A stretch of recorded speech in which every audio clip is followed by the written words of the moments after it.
Nā, e 5 tau ki muri ka whakarewa a Praone Gloin i te kaupapa mahuru Māori. Ko te ngako o taua kaupapa he whakatairanga i ngā kōtui pāpori hei aki i te marea ki te kōrero Māori anake mo te katoa o te marama o mahuru. Hei tā te rangahau a te o Kiwa McLean toko maha ngā tāngata e kawe ana i te taki i tēnei tau. He tohu pea o te angitū o te kaupapa. Mahuru Māori e o ke tonu nei 5 tau ki tua. Me kite me rongo me kōrero te reo Māori, koe nā te kianga i tēnei tau. Nō reira, kia kaha tātou ki te whakatinana i tērā kōrero. Nā Praone Gloin te mānuka i whakatakoto kia kōrero tia te reo Māori mō te roanga o mahuru.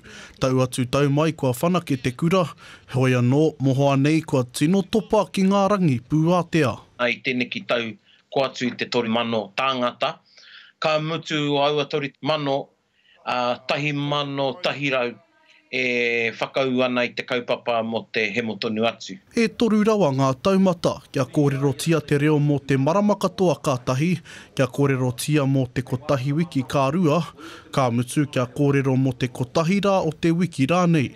Engari tērā te whakahau a Gloin ki te hunga whakatake i te kaupapa. Ko awa wero tonu hei rāhuitia e ko te kotahi marama. Ko tāku ki tērā hunga, ka rau i te rongo i a koutou e kōrero Māori ana, i e rā atu marama o te tau, hei aha mā koutou te wero i te kaupapa.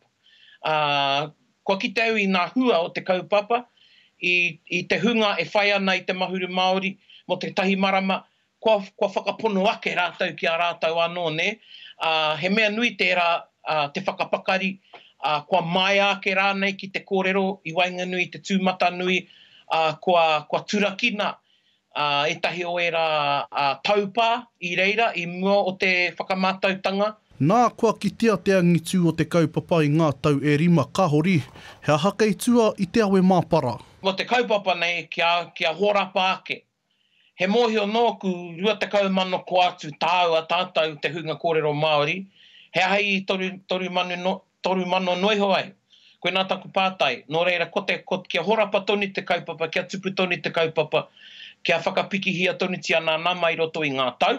Kia hoki mai te reo Māori ki tōna anō whenua, kia kore e te reo Māori. E noho hei reo manuhiri i tōna anō whenua. Koe nā te tino whainga. Hei te paunga o te marama nei hiki ai te kaupapa. Te o Kiwa McLean, te karere.